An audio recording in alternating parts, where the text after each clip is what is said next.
historic buildings and new buildings that he was putting up would be named after Cuban patriots that fought in the Cuban War of Independence from Spain. Ybor City was known as the cradle of the Cuban independence. That was back in the 1890s. So the concept that he has in naming these buildings with patriots of the War of the Independence, to me, it's something new that's being done in Ybor City. So with that, I'd like to introduce our guest speaker, Ariel J.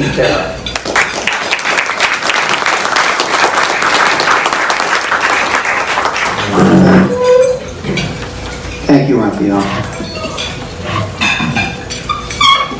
I'm honored to be speaking here to this dynamic club, which has done so much for this community, especially Ybor City. You're about to celebrate your 70th birthday. In September 1948, the Rotary Club was chartered, and its first president was famous historian Tony Pizzo.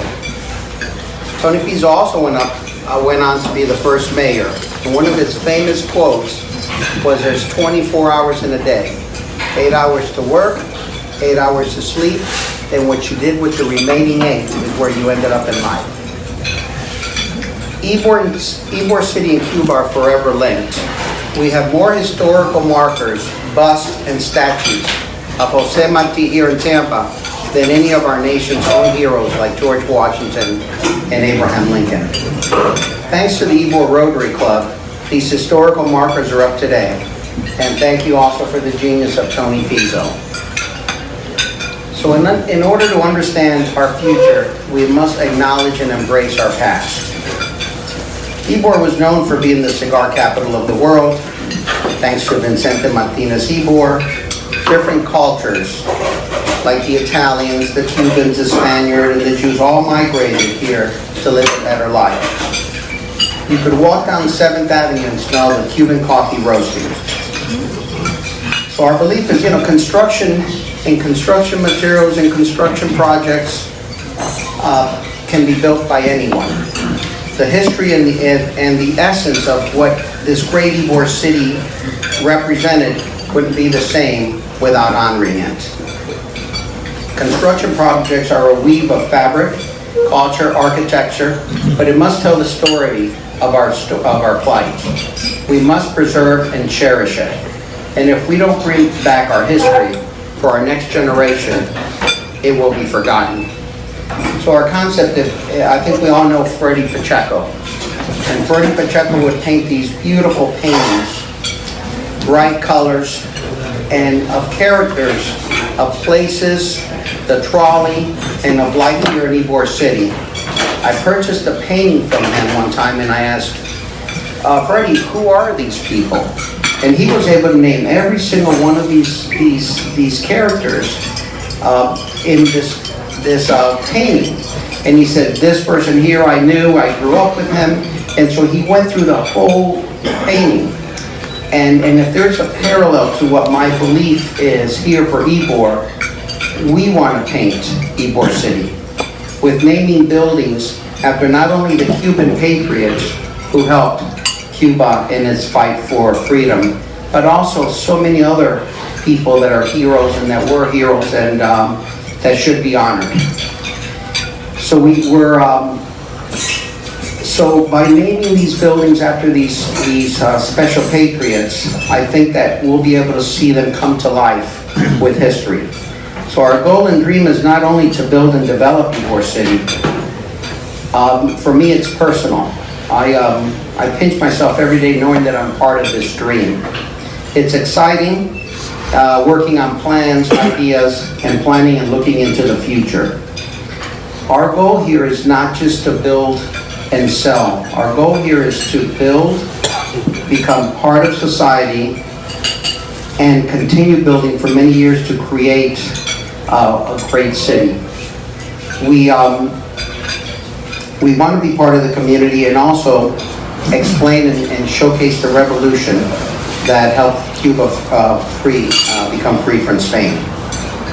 Imagine Vicente Martinez-Ybor, when he arrived, it was only marshlands. And in 10 short years, he built houses for his employees, encouraged so many other businesses and tobacco contemporaries to relocate their factories here, build shops, stores, and he did that in only 10 years.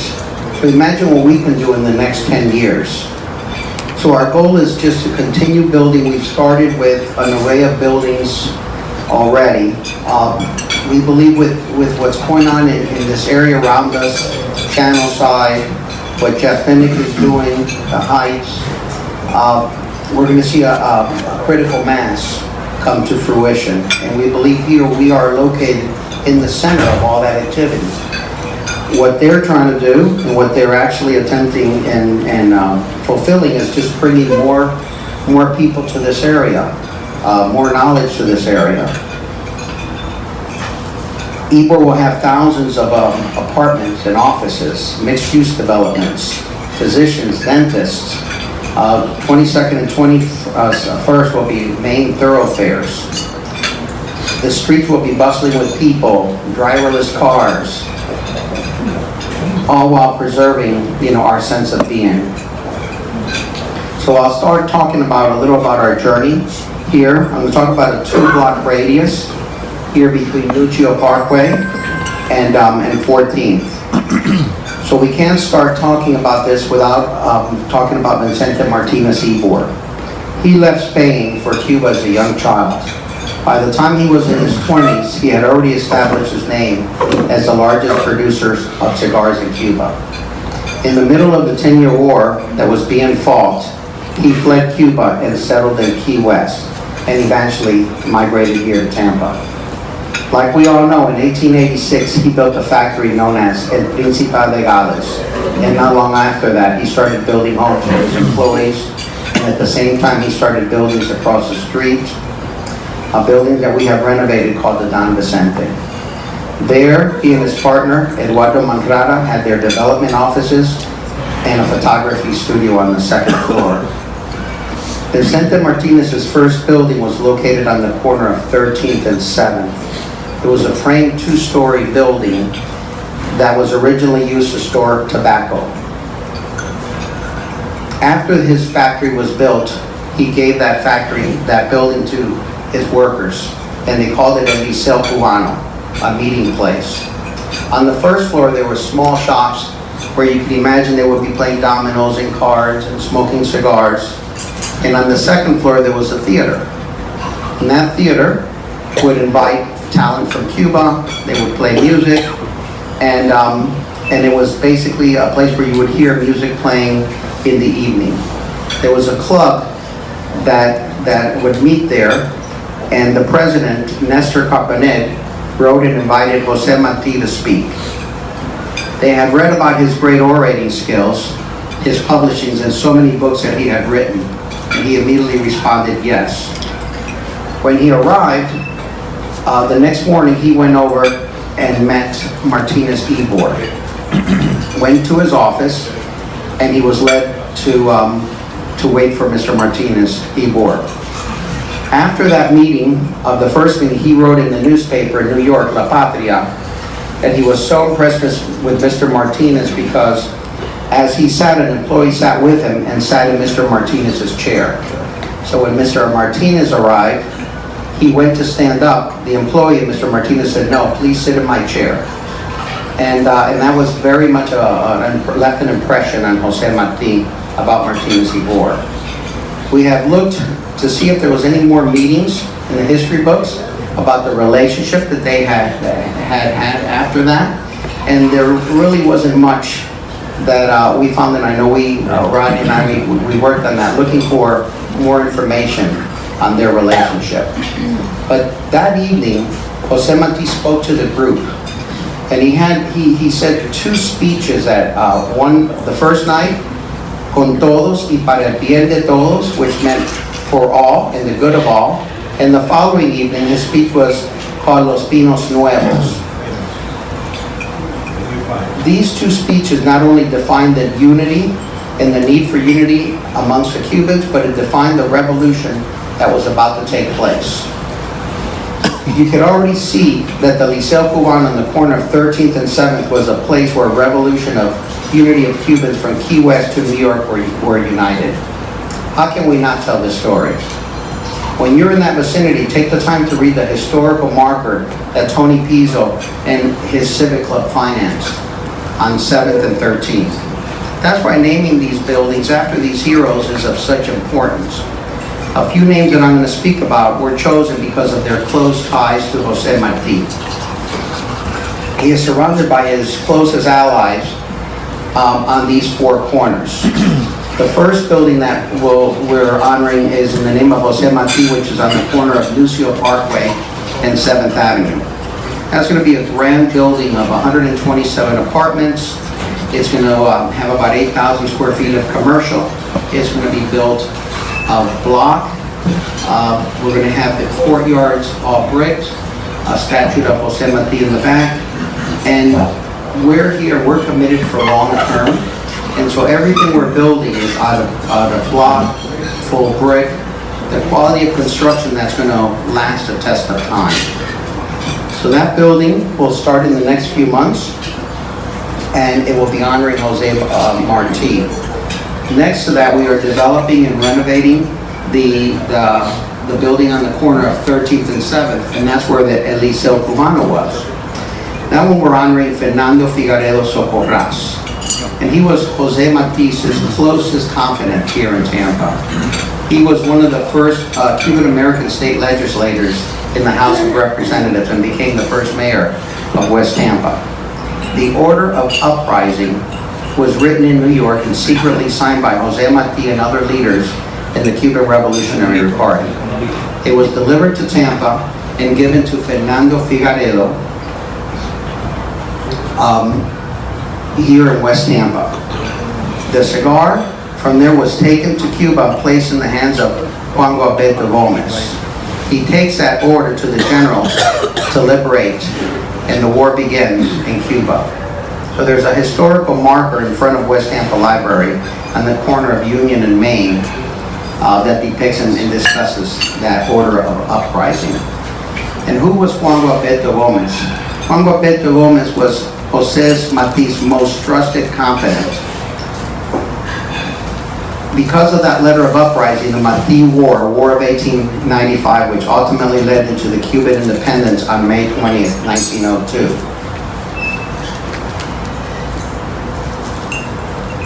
Juan Gualberto Gomez was an Afro-Cuban that was born to slave parents. His mother worked tirelessly to save money in order to buy his freedom at birth. He was educated in French, history, and founder of the newspaper La Fraternidad. Juan Gualberto was dedicated to the advocate for the abolition of slavery and for equality among men. A fighter for the Cuban independence, his loyalty and friendship to Jose Marti was paramount.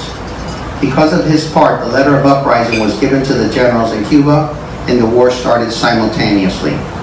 The building bearing his name will be a 4-story office building with a restaurant on the first floor and a rooftop bar overlooking central Ybor. So what we're trying to do is paint a picture of Jose Marti's closest allies on these 4 corners, and by honoring them.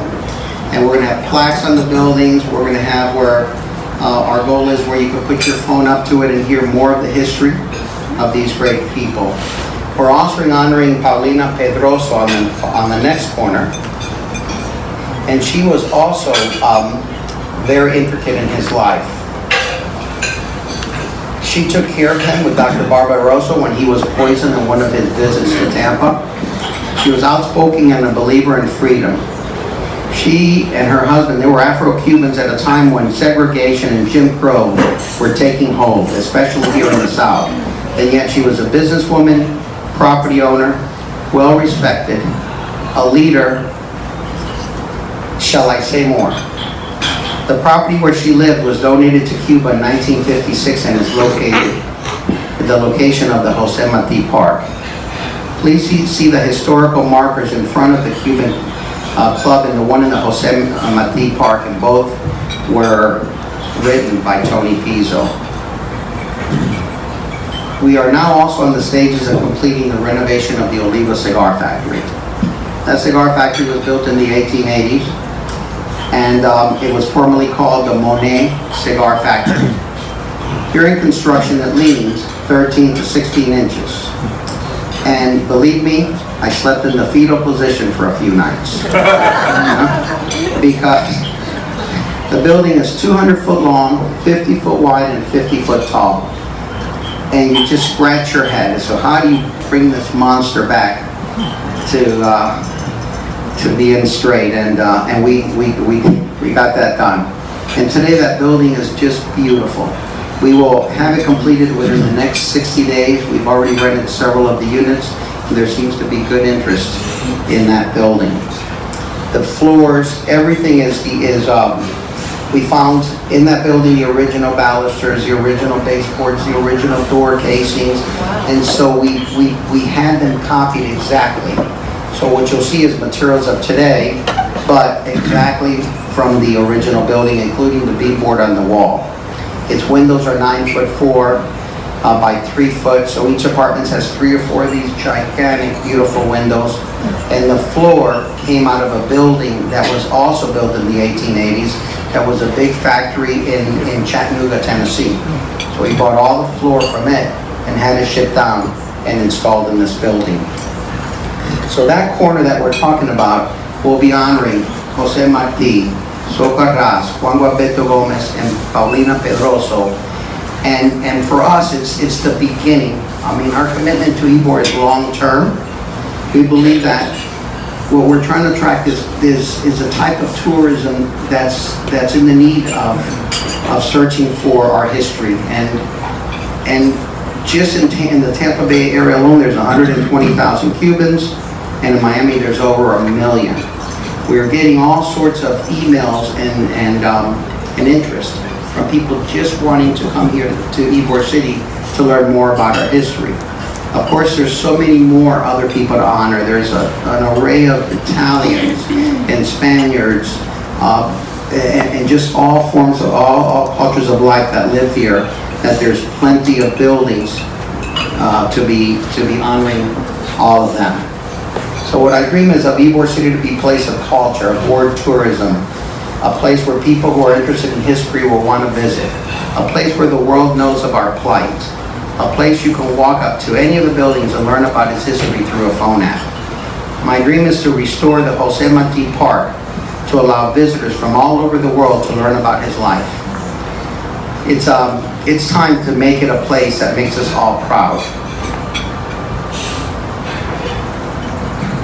I cannot begin to thank my friend Ariel J. He is my hero, friend, and true and tireless advocate for Ybor history. And if you would please stand and give him a round warm of applause.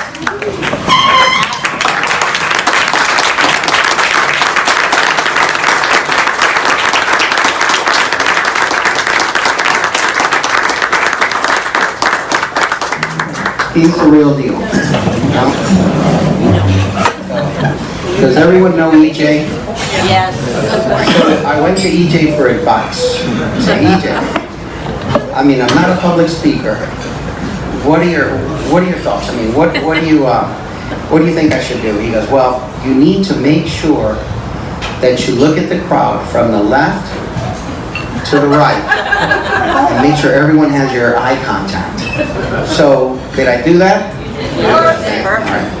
He also said, keep it short.